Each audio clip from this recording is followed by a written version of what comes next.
नमस्कार दोस्तों, मैं सचिन सिंह गौर आपका अपने YouTube मंच में स्वागत करता हूं। धरनाजीवी पहलवानों के विरुद्ध अब भविष्य के पहलवान धरना दे रहे हैं। कल जंतर मंतर पे एक बहुत बड़ा धरना दिया गया जिसमें हरियाणा के, पश्चिमी उत्तर प्रदेश के और राजस्थान से बहुत सारे, दिल्ली से बहुत सारे युवा पहलवान आए जिनकी उम्र 10 साल से लेकर के 20 साल थी। और वो विनेश फोगाट, साक्षी मलिक और बजरंग पूनिया के खिलाफ धरना दे रहे थे। इन पहलवानों के खिलाफ जिन्होंने कुश्ती को खत्म कर दिया है।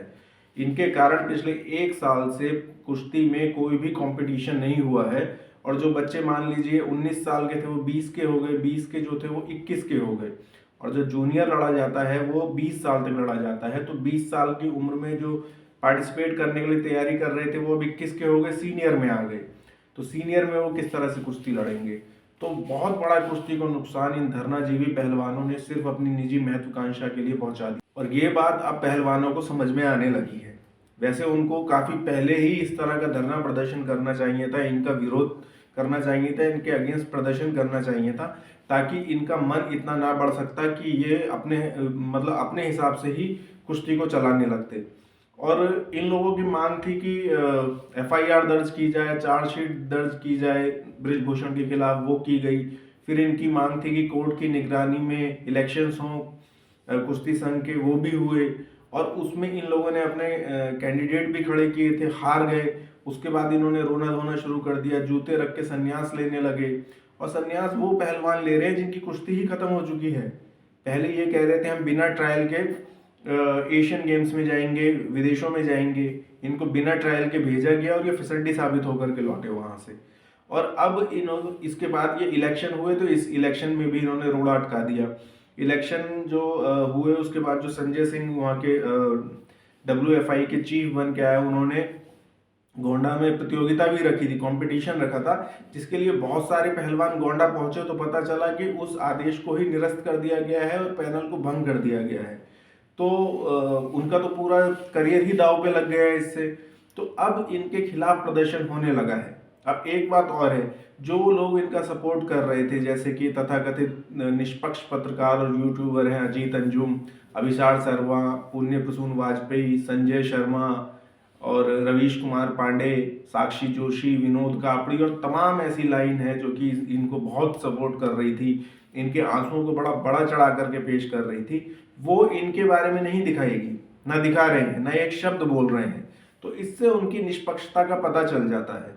ये लोग बिल्कुल भी निष्पक्ष नहीं है, इनके अपने एजेंडे हैं। इनका एजेंडा है भाजपा सरकार के विरोध में, मोदी सरकार के विरोध में, योगी के विरोध में। ये इनका एजेंडा है। इनको उसके अगेंस्ट जो भी दिखेगा खड़ा होता हुआ तो उसका सपोर्ट करते हैं। इनको सच झूठ से कोई मतलब नहीं है।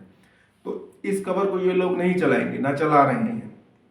लेकिन फिर भी कुछ लोग हैं, मतलब मीडिया में तो इसे दिखाया ही गया। और कुछ अच्छे पत्रकार भी हैं जैसे सौरभ शुक्ला है, जिन्होंने रेड माइक शुरू किया है, NDTV में थे। उन्होंने जिस तरह से साक्षी मलिक वगैरह को कवर किया था उसी तरह इन पत्रकारों को भी कवर किया।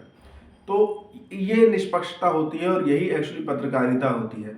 लेकिन ये अजीत अंजुम टाइप के जो पत्रकार है ना, इनको निष्पक्षता छू करके भी नहीं गई है। इनका सिर्फ एक ही काम है, अपने एजेंडे को चलाना। और ये लोग इस खबर को नहीं दिखाएंगे। लेकिन अब धीरे धीरे पहलवानों को समझ में आने लगा है कि उनका करियर दांव पे लग रहा है, इसलिए अब वो विरोध प्रदर्शन शुरू कर दिया है इनके खिलाफ। ये अच्छे पहलवान थे, इसमें कोई दो राय नहीं। देश के लिए इन्होंने ये सम्मान भी लेकर आए, इसमें भी कोई दो राय नहीं। लेकिन इनकी निजी महत्वाकांक्षाएं बहुत बढ़ गई, वो राजनीतिक हो चुकी हैं। ये राहुल गांधी का बजरंग पूनिया के वहां पर जाना इससे साबित होता है। ये निश्चित है कि बजरंग पूनिया हरियाणा से इलेक्शन लड़ेगा। इसी तरह से ये फोगाट फैमिली का भी अपनी कुछ महत्वाकांक्षाएं हैं कि किसी तरह से WFI का चीफ का पद इनको मिल जाए। इस वजह से इन्होंने पूरी कुश्ती को ही दांव पे लगा दिया। कुश्ती पिछले 10-12 साल में बहुत ज़्यादा बढ़ी और उसमें बृजभूषण शरण सिंह का एक बहुत बड़ा रोल रहा। मेन रोल ये रहा कि उन्होंने कंपटीशन करवाए, बहुत कंपटीशन करवाए, नेशनल स्टेट लेवल पर प्रतिस्पर्धाएं करवाई, तो जिससे कि पहलवानों को लड़ने का, कंपटीशन करने का जज्बा पैदा हुआ और अच्छे पहलवान निकले। और इसी कारण से ये लोग भी निकले। और इनके पुराने तमाम वीडियोस हैं जिसमें ये बृजभूषण शरण सिंह की तारीफ कर रहे हैं और कह रहे हैं कि बृजभूषण शरण सिंह के कारण ही आज हम इतने सक्सेसफुल हैं। उन सबको दरकिनार कर दिया गया है। और ये जो इन्होंने आरोप लगाए हैं, ये आरोप कोर्ट में है, कोर्ट से सिद्ध होने दीजिए। लेकिन उससे पहले ही बृजभूषण को आरोपी सिद्ध कर दिया गया है। ये इस देश का एक मीडिया ट्रायल वाला जो सिस्टम है ना, ये बहुत खतरनाक है। कई लोग उन पे रेप के एलिगेशन लगे, झूठे एलिगेशंस लगे और उन्होंने सुसाइड भी कर लिया। ये चीज़ ये नहीं दिखाते हैं, लेकिन ये बहुत हो रहा है और ये बहुत खतरनाक भी है। अच्छा, इस जो ये युवा पहलवानों ने प्रदर्शन किया, इससे एक बात और सिद्ध हुई, इसमें स्टेट का कोई लेना देना नहीं है। जैसे हरियाणा बनाम यूपी बनाने का प्रयास ये लोग कर रहे थे, तो इसमें हरियाणा के भी बहुत पहलवान आए। इसे जातीय रंग देने का प्रयास कर रहे थे, तो इसमें अधिकतर पहलवान, जो युवा पहलवान प्रदर्शन कर रहे थे, वो जाट समुदाय से ही थे।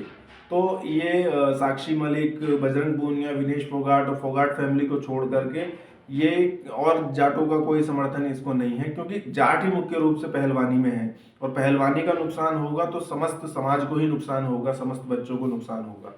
तो इसलिए ये एक बहुत अच्छा प्रयास इन युवा पहलवानों ने किया है और देखिए आगे क्या होता है, इनको एक्सपोज किया जाएगा या नहीं। और वीडियो देखने के लिए